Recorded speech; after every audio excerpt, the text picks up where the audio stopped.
नमस्कार दोस्तों, OCN network में आपका स्वागत है।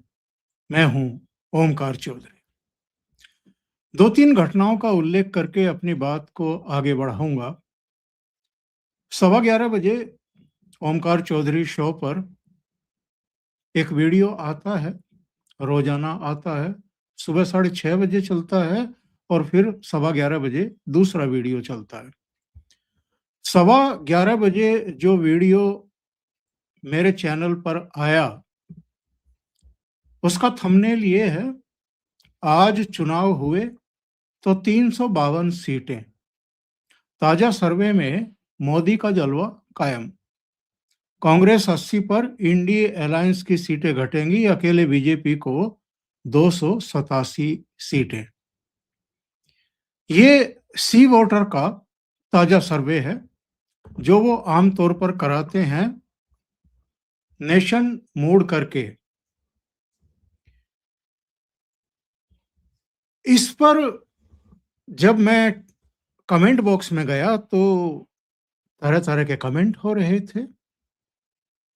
बजाय इस सर्वे पर अपनी राय देने के, लोग यूजीसी की जो नई गाइडलाइन थी, जिन पर कल ही सुप्रीम कोर्ट ने रोक लगा दी है, और 2012 की जो पुरानी गाइडलाइन थी, उन्हीं को जारी रखने का आदेश दिया है, वो उस पर टिप्पणियां कर रहे थे। और किसी एक सज्जन ने लिखा कि सुप्रीम कोर्ट ने तो मोदी के मुंह पर हग दिया है। इसके अलावा 3 दिन से एक ट्रेंड कराया जा रहा है, हैशटैग करके, योगी तुझसे बैर नहीं और मोदी तेरी खैर नहीं।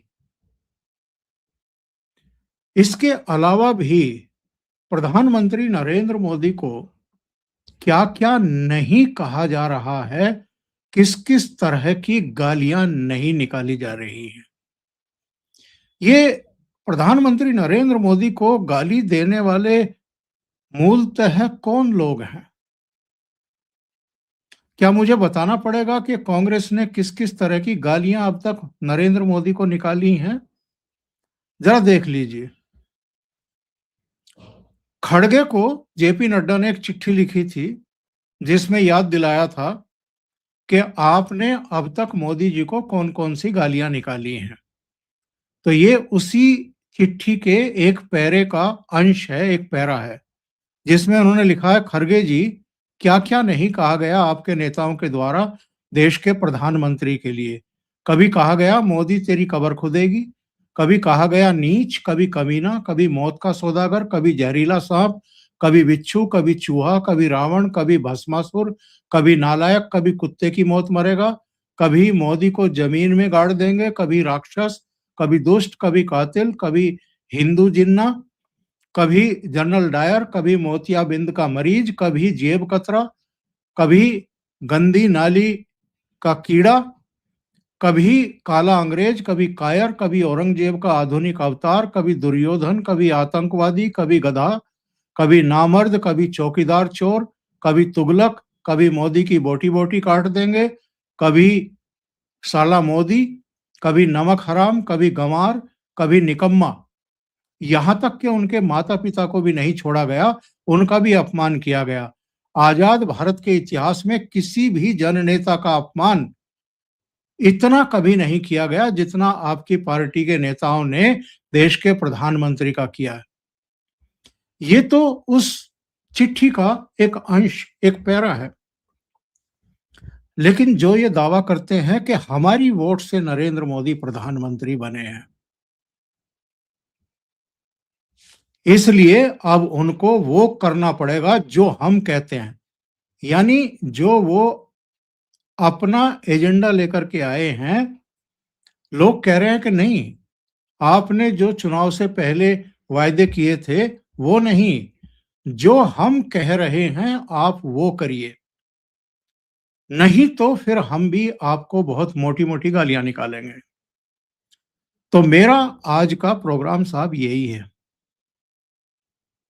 बहुत लोग आज मैं देख रहा हूं तलवार भांज रहे हैं, जो एक्चुअल में अपने को सनातनी भी कहते हैं, जो राष्ट्रवादी भी कहते हैं, जो मोदी का समर्थक भी अपने आप को प्रतिपादित करते हैं, लंबे-लंबे कार्यक्रम चलाते हैं, चैनल भी चला रहे हैं, सारी चीजें हैं, लेकिन वो नरेंद्र मोदी को गालियां निकाल रहे हैं। एक कमेंट तो मैंने अपने वीडियो पे बताया, किसी ने आकर के मेरे चैनल के कमेंट बॉक्स में हगने की कोशिश की, ये कह करके कि कल सुप्रीम कोर्ट ने मोदी के मुंह पर हग दिया है। इस तरह की लैंग्वेज प्रधानमंत्री नरेंद्र मोदी के बारे में कौन सा परिवार अब तक यूज करता रहा है? ये लोग तो उस परिवार से भी 21 गज आगे निकल गए हैं मोदी को गालियां देने के मामले में। वो नरेंद्र मोदी जो राहुल गांधी की तरह मटर गश्तियां नहीं करता है, हर महीने 2 बार विदेश यात्राएं करके तफरी नहीं करता है। वो 13 साल तक, 13.5 साल तक गुजरात का मुख्यमंत्री रहा तो भी, और पिछले 11.5 साल से देश का प्रधानमंत्री है तो भी उसने एक छुट्टी नहीं ली है मौज मस्ती के लिए या आराम करने के लिए। जिसके समय में आतंकवाद पर कड़ा प्रहार किया गया है, नक्सलवाद पर कड़ा प्रहार किया गया है, अलगाववादियों की नकेल कस दी गई है, भ्रष्टाचारियों की नकेल कसी गई है। जो पड़ोसी देश थे उनकी जो गुंडागर्दी चलती थी, वो चाहे चीन हो, चीन की सेना हो, कहीं तक भी घुस जाती थी। उनको बाउंड किया है, उनको रोका है। गलवान घाटी में जो संघर्ष हुआ है वो इसीलिए हुआ, उससे पहले अगर कभी नहीं हुआ तो इसलिए कि उनकी जहां तक मर्जी होती थी आते थे, टहलते थे, खूंटा गाड़ करके बैठ जाते थे, रुकते थे, मस्ती करते थे, वापस चले जाते थे। पहली बार उनको रोका टोका गया और संघर्ष हुआ। दोनों देशों की सेनाएं 4.5 साल तक आमने सामने खड़ी रही, 50-60 हजार सेनाएं। पाकिस्तान पर 3 स्ट्राइक हुई हैं। एक उड़ी की घटना के बाद सर्जिकल स्ट्राइक हुई, एक पुलवामा के बाद एयर स्ट्राइक हुई, और पहलगाम के बाद ऑपरेशन सिंदूर। पहली बार किसी सरकार ने कहा कि घर में घुस करके मारेंगे अगर आपने किसी तरह की गुस्ताखी की। और यही वजह है कि आतंकवाद में आमूलचूल परिवर्तन हुए हैं, कमी आई है। नक्सलवाद की कमर तोड़ करके रख दी है। पाकिस्तान की जो गुंडागर्दी थी, जो फेक करेंसी का कारोबार था, वो इनके टाइम में, इसके अलावा जो माफिया, जो गुंडे, जो बदमाश, जो दलाल, रक्षा सौदों से लेकर के तमाम ठेकों के, वो सब चीजें खत्म हुई हैं नरेंद्र मोदी के समय में। डिजिटलीकरण हुआ है, और ये डिजिटलीकरण जो है, ये इससे हमारी आपकी जिंदगी कितनी आसान हो गई है। पहले लंबी लंबी लाइनें लगती थी, कोई भी बिल भरना हो, आपको रेलवे का टिकट बुक कराना है, लाइन में लग जाओ।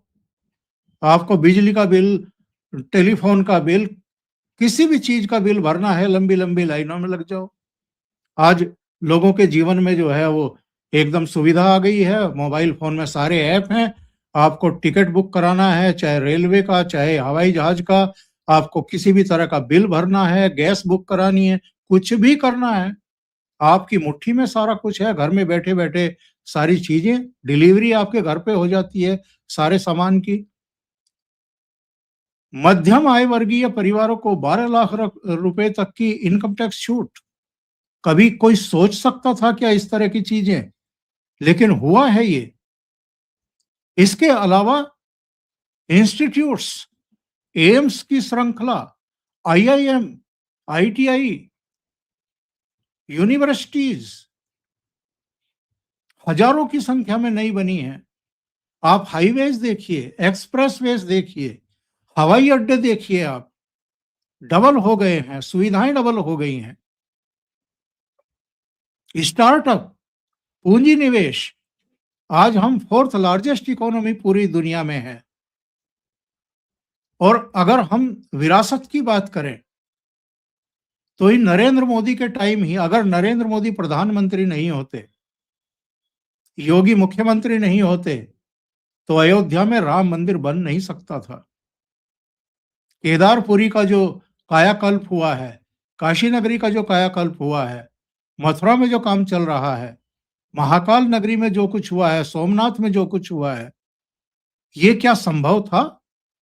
370 हटाने के ख्वाब देखते रहो, पूरी जिंदगी नहीं हट सकती थी, वो हटी है, 35 से हटी है।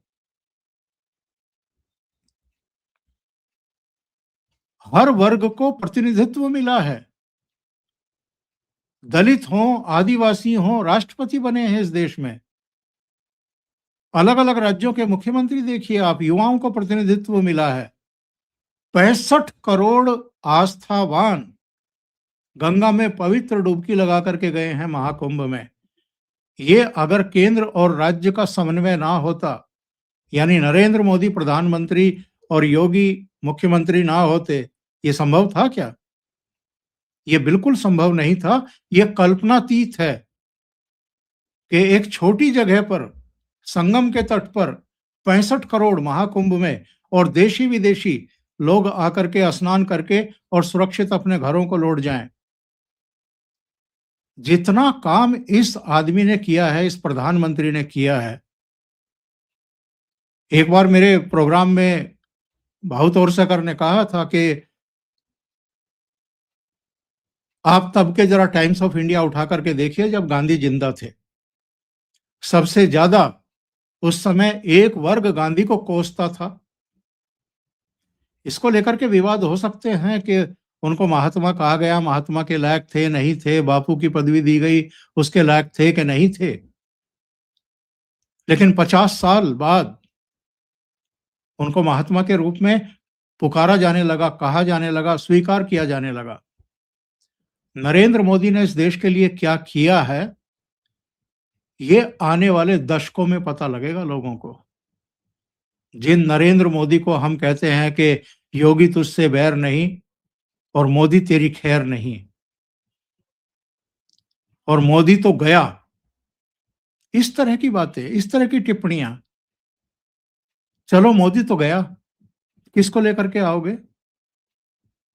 राहुल गांधी को? कोई और है?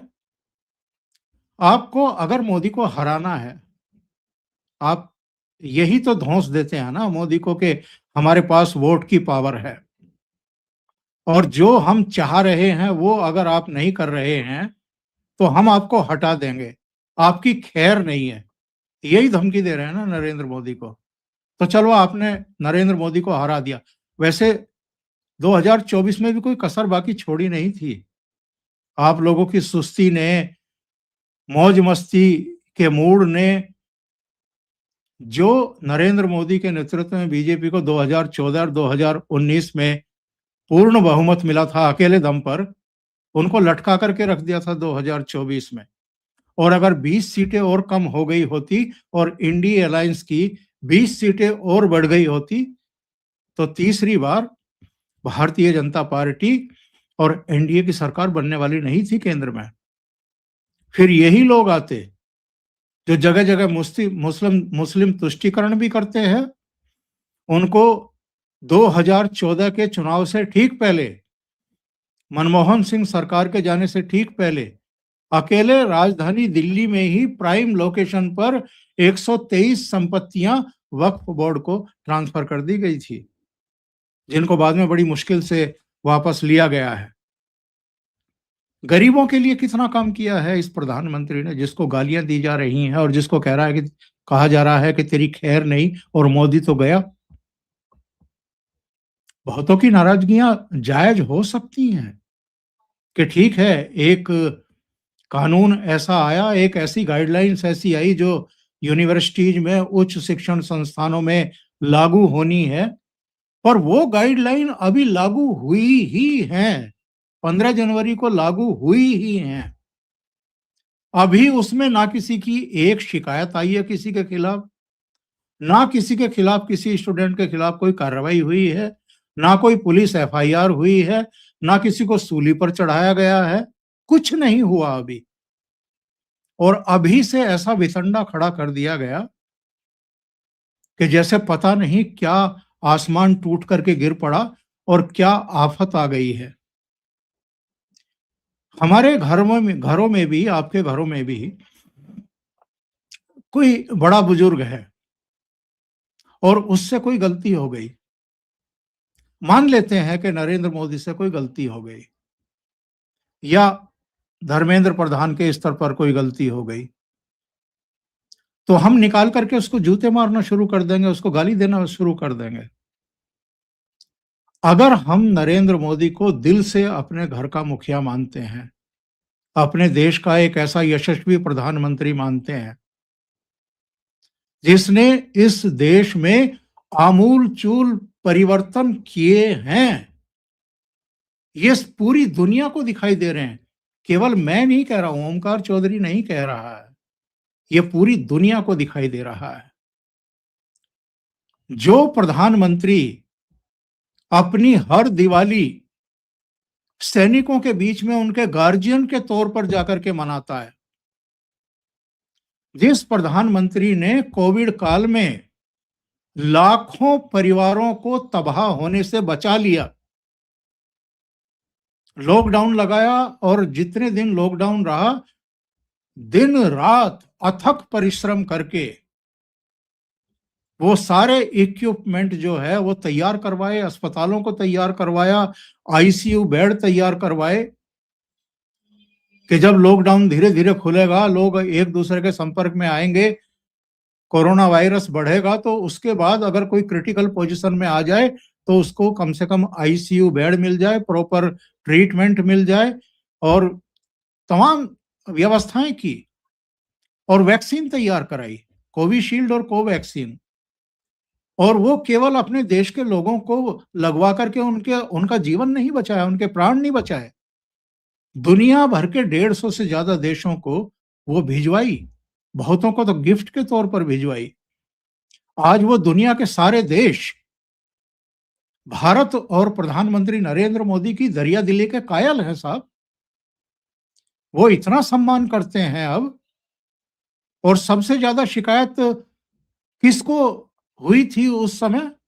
अमेरिका को, क्योंकि उसकी फाइजर और तमाम दूसरी जो वैक्सीन थी वो डब्बों में बंद होकर के रह गई, वरना दुनिया भर के देशों में वो हाई प्राइस पर जो है उनको बेचने वाले थे। चीन जला भुना बैठा रहा कि बताओ, मोदी जी ने बहुत सारे देशों को मुफ्त में वैक्सीन भेज दी, हमारा कारोबार ठप कर दिया।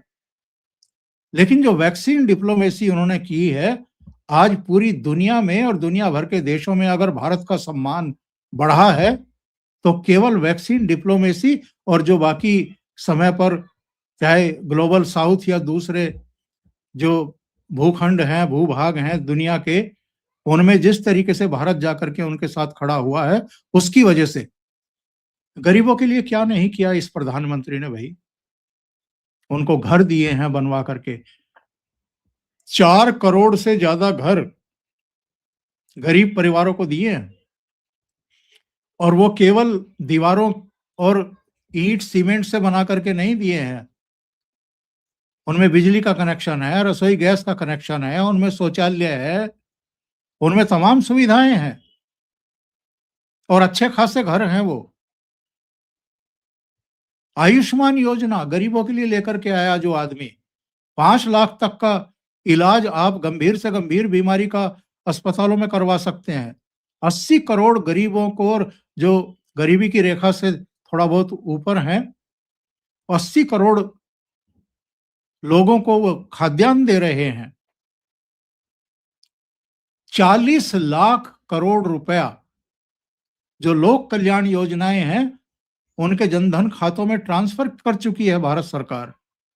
किसानों को हर साल 6,000 रुपया वो आदमी दे रहा है।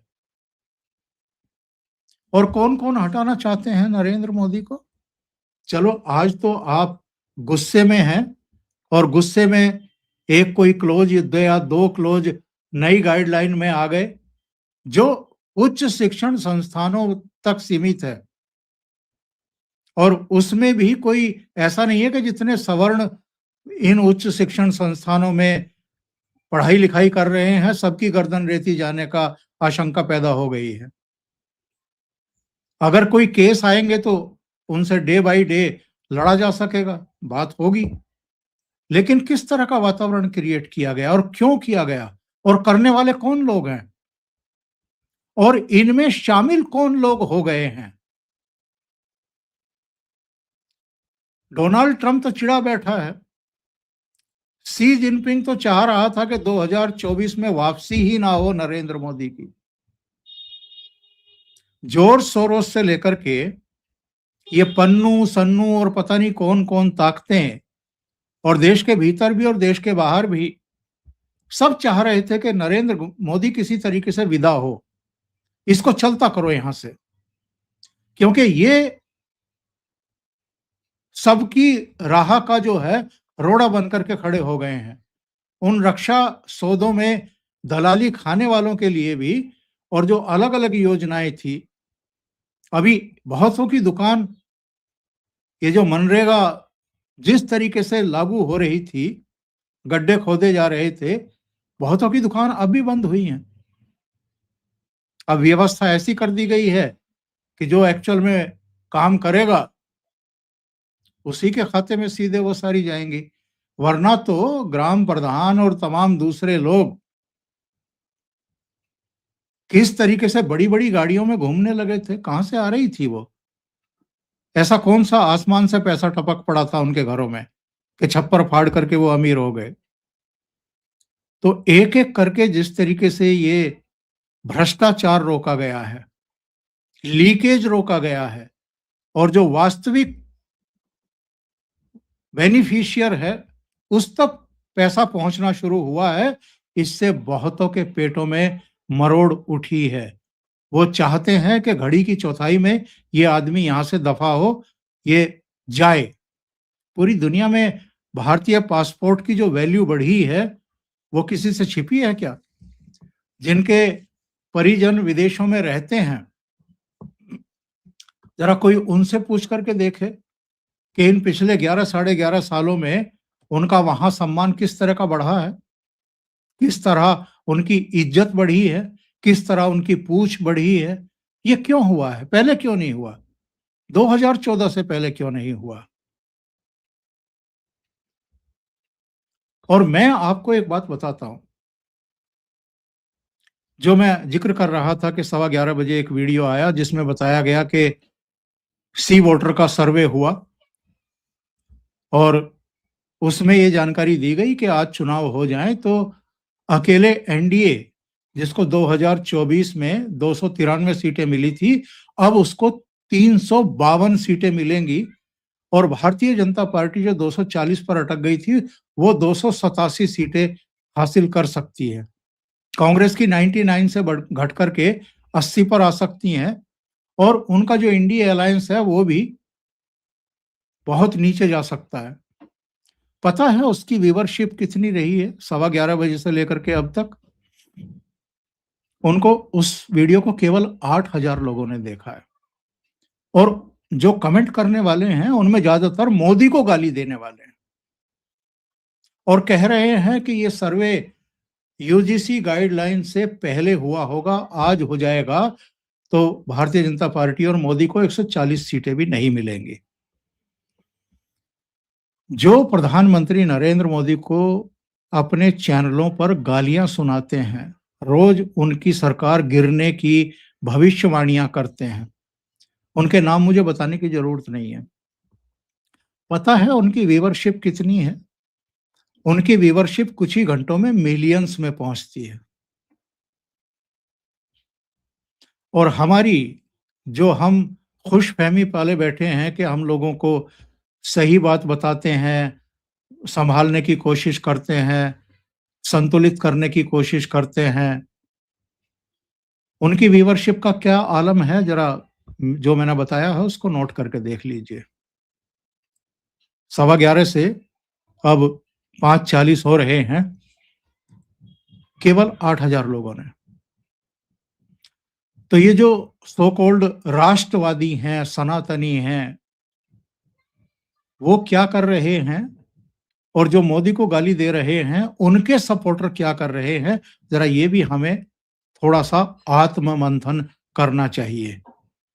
कि क्या हम भी उन्हीं के वीडियो जाकर के देखने लगे हैं जो मोदी को गालियां निकालते हैं और जो इस सरकार को विदा करने में लगे हुए हैं। तरह तरह की टूल किट।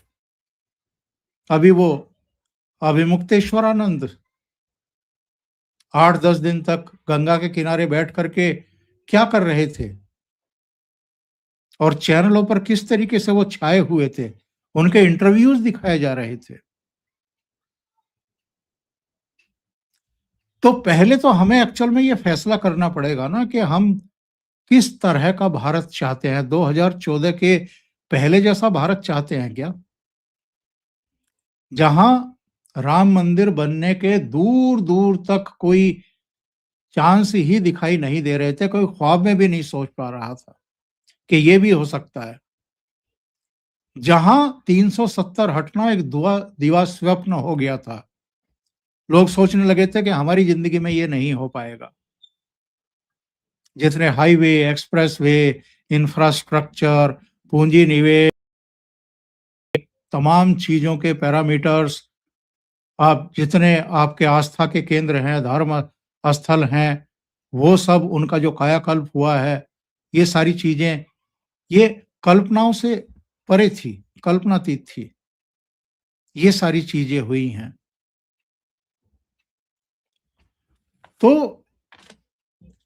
किसी विषय पर रिएक्शन दें, अच्छी बात है, बुरी बात नहीं है। रिएक्शन देने का हक है। रिएक्शन नहीं देंगे तो सुधार भी नहीं होंगे अगर गलतियां हुई हैं तो। लेकिन कोई ऐसे नहीं करता है कि जिनको आप पिता तुल्य मानने लगे हों, अपने घर का मुखिया मानने लगे हों, जिनको एक एक आदर्श प्रधानमंत्री मानने लगे हों, आप उनके बारे में इस तरह की बातें करें या उनको जूते मारने लगे या उनको गालियां बकने लगे या इस तरह की नारेबाजी शुरू कर दें कि मोदी तेरी खैर नहीं। और जब आप लोगों में से किसी के इस तरह के रिएक्शन आते हैं तो जो अलग-अलग पॉलिटिकल पार्टियों के दफ्तरों में आईटी सेल खुले हुए हैं, वो बढ़ चढ़ करके गलत नामों से, फेक नामों से मोदी को और गालियां निकालना शुरू करते हैं। अपने को पहले सनातनी बताएंगे, ये कहेंगे कि हमने पिछली बार मोदी को वोट किया था, भाजपा को वोट किया था, लेकिन अगले चुनाव में अब मोदी को वोट नहीं करेंगे। और मैं तो ये कहता हूं कि अगर आप कह रहे हैं कि मोदी तेरी खैर नहीं और मोदी तुझे हटाना है, तो पहले ये तय कर लो कि लाना किसे है। मोदी से बेहतर और कौन है, जरा ये बता दो। और जब हम इस तरह की बात करते हैं तो कहीं Trump, Xi Jinping, George Soros, ये जो पन्नू वगैरह हैं और जो देश के भीतर की ताकतें हैं, कहीं उनके एजेंडे पर चलना शुरू तो नहीं कर दिया हम लोगों ने। जो आधी जिंदगी विदेशों में ही बिताता है, अवकाश पर ही रहता है, उसको मजबूत तो नहीं कर रहे हैं हम लोग। मैं वो सारी चीजें आज इस प्रोग्राम में नहीं कहना चाहता क्योंकि प्रोग्राम लंबा हो रहा है, जिनके बारे में मैं फिर से कभी बात करूंगा। ऐसे अनसंग हीरो जिनके बारे में कोई नहीं जानता और जिनके बारे में कभी किसी ने सोचा तक नहीं, ऐसे लोगों को नागरिक सम्मान नरेंद्र मोदी ही दे सकते हैं, कोई और नहीं दे सकता। अननोन हीरो जिन्होंने अलग अलग क्षेत्रों में काम किया, वरना कैसे कैसे लोगों को पद्मश्री, पद्म भूषण और पद्म विभूषण और भारत रत्न दिए जाते थे। एक ही परिवार के 3 लोगों को भारत रत्न दे दिए गए, किसी को कोई परेशानी नहीं। हजारों संस्थान, चौक चौराहे, स्टेडियम और एयरपोर्ट एक ही परिवार के लोगों के नाम पर हैं, किसी को कोई परेशानी नहीं हुई कभी।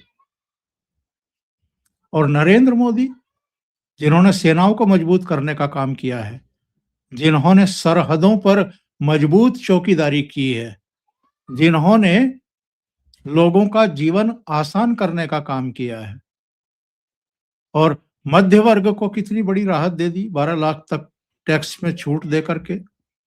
अर्थव्यवस्था जिसको अब यूरोपियन यूनियन से लेकर के और पूरी दुनिया जो है वो उम्मीदों की निगाहों से देख रही है कि भारत ही दुनिया की अर्थव्यवस्था को बचा सकता है, सिक्योरिटी की गारंटी दे सकता है। और नरेंद्र मोदी तो अपने परिवार से भी दूर रहते हैं। ऐसा मुझे एक दूसरा कोई परिवार बता दीजिए, जिसको प्रधानमंत्री बनाना चाहते हो और वो परिवार की मौज ना करे या अतीत में ना कराया हो। तो विरोध करिए, आलोचना करिए, लेकिन गाली-गलौच की भाषा और इस तरह की धमकियाँ, मुझे लगता है कि ये किसी भी राष्ट्रवादी को और किसी भी सनातनी को शोभा नहीं देता है। और जो इस तरह जब भी मुश्किल वक़्त आते हैं, इम्तिहान के दिन आते हैं, उनमें अगर छाती पीटना शुरू कर दें, गालियाँ बकना शुरू कर दें, तो मुझे लगता है कि फिर सोचना पड़ेगा। बहुत गहन आत्ममंथन करना पड़ेगा। अभी के लिए इतना ही। बहुत-बहुत धन्यवाद। अगर आपको ये चैनल और इसके कंटेंट पसंद आ रहे हैं, तो लाइक करें, कमेंट करें, वीडियो को शेयर भी करें। अभी तक अगर आपने ये चैनल सब्सक्राइब नहीं किया है, तो सब्सक्राइब कर लें। साथ में लगे बेल आइकन को दबा दें, ताकि आगे आने वाले वीडियो और उनके नोटिफ़िकेशन आप तक पहुँचते रहें। बहुत-बहुत धन्यवाद। नमस्कार।